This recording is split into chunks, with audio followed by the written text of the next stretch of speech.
యేసుక్రీస్తు నామంలో పరిశుద్ధాత్మ ఆశీర్వాదంను ప్రతిరోజు చూస్తూ పొందుకుంటున్న ప్రతి ఒక్కరికి హృదయపూర్వక వందనాలు తెలియజేస్తూ ఉన్నాను.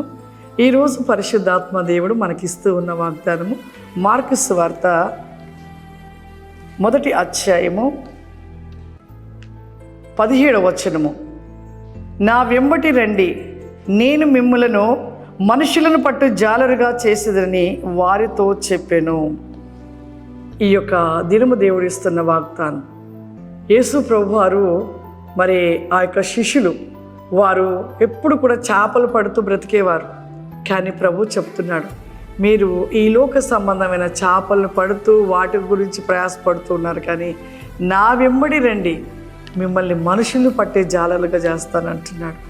దేవుడు ప్రతి బిడ్డను కూడా ఆయన చిత్తము చొప్పునే మరి ఈ భూమి మీదకి పంపించి ఉన్నాడు. నిజంగా ప్రతి ఒక్కరి మీద దేవుని కనుదృష్టి ఉంటుందంట. ప్రతి ఒక్కరు తల్లి గర్భంలో రూపింపక మునిపే దేవుడు ఏర్పాటు చేసుకున్నాడు. ప్రతి బిడ్డపైన కనులు ఉన్నాయి. ఆ యొక్క కనులు ఆయన ప్రతి ఒక్క బిడ్డపై నిలిచి ఉండగా ప్రతి ఒక్కరము కూడా ఆయన పనివారిగా, ఆయన పని చేసేవారిగా, ఆయన పరిచర్య చేసేవారిగా ప్రభువులో మనం నిలిచి ఉండాలంట.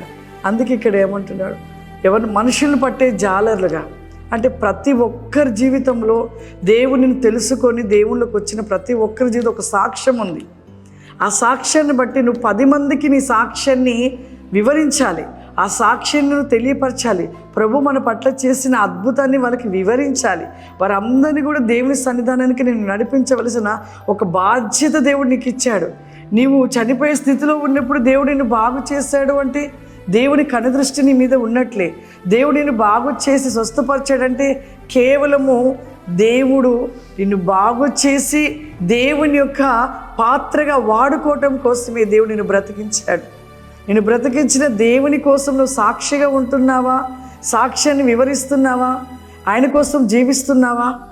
ఎక్కడ ఈ రోజులలో ఎలా ఉన్నారంటే దేవుని సన్నిధానంకి వెళ్తే స్వస్థత పొందుకుంటే చాలు, ప్రార్థన అమ్మగారు అయ్యగారు చేస్తే మీరు స్వస్థత పొందే వెళ్ళిపోతాం అనే స్థితిలో ఉంటున్నారు. కానీ దేవుడు చేసిన మేలు కృతజ్ఞతను ఎప్పటికీ చనిపోయే వరకు కూడా మర్చిపోకూడదు ప్రియులారా. అందుకే అంటున్నాడు, మిమ్మల్ని అందరినీ కూడా నేను బ్రతికించి మనుషులను బట్టి జాలర్లుగా చేశాను. మనుషులకు పట్టి జాలర్లుగా చేశాను అంటే మన జీవితంలో జరిగిన అద్భుతాన్ని 10 మందికి చెప్పి నిజమైన దేవుడు క్రీస్తుని ప్రకటించేవారుగా మనం ఉండాలి. అంతేకాని మేలు పొందుకొని స్వస్థత పొందుకొని దేవుని విడిచిపెట్టిపోవడం అనేది అది చాలా బాధాకరము. దేవుడిచ్చిన ఆశీర్వాదం అక్కడితో కోల్పోతావు. 10 మంది కుష్టి రోగులను బాగు చేస్తే అందరూ వెళ్ళిపోయి తిరిగి ఒక్కడే వచ్చాడంట. ఒక్కడే వచ్చాడు దేవుని దగ్గర, ప్రభు దగ్గరికి. అలాగే ఉంటున్నారు ఈ రోజులలో. స్వస్థత కోసం వస్తున్నారు, బాగుతున్నారు, వెళ్ళిపోతున్నారు. కానీ స్వస్థపరిచిన దేవుని మర్చిపోతున్న వారిగా ఉంటున్నాం. నిజంగా ప్రభు చెప్తున్నాడు, మన అందరం కూడా ఆయన పిల్లలము, ఆయన సొత్తు. ఆయన కోసం జీవించాలి, ఆయన పని చేయాలి.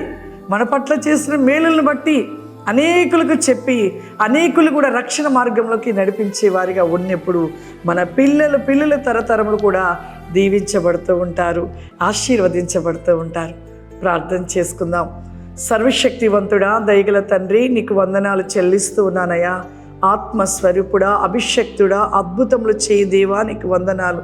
ఈ సమయంలో ఈ ప్రోగ్రాం చూస్తున్న ప్రతి ఒక్కరిని కూడా ప్రభువా మీరు తాకండి, ముట్టండి నాయన. వారి యొక్క ప్రతి వికోసి మై ఎల్బి గో బ్యాక్ క్యాన్ ది లిస్టెన్ మై లార్డ్ ద విల్ బి కవరీ మై గ్లీజ్ అండ్ ఈజ్ అబాస్తి కమ్ ది మై క్లోరీ కబాదారా రికోల్ అరబాస్తి కమ్ ది మై కెనికా ఫ్లవరిమా. ప్రతి ఒక్కరికి కూడా ప్రభా నీ పిల్లలు నీ సొత్తు నాయన నువ్వు రక్షిస్తూ కాపాడుతూ ఉండగా నాయన ఆ యొక్క రక్షణ సువార్త వికోస్తి కమాందర అనేకుల మధ్యలో ప్రభా వారి ప్రతిరేకమా కిమోస్తి కమ్ ది మై గ్లోరాబాదాస్తి కమా అద్భుతరి కమాయ్ గ్లీజ్ అండ్ స్టెల్బిక్ ఫ్లవరీ కమాందర. పరిశుద్ధాత్మడానికి వందనాలు. ఎంకను వారి జీవిత వికోస్టక్ లైక్ ఎనీ కామ్ ది మై కెనికా ఫ్లవరీమా. మీకు ఆశీర్వాద విక్రోస్టెల్బిక్ ఆశీర్వాదం దయచేయమని ప్రతి బిడ్డను దీవించి ఆశీర్వదించమని యేసుక్రీస్తు నామమున అడుగుతున్నాను తండ్రి, ఆమేన్. God bless you. దేవుడు మిమ్మల్ని దీవించును గాక.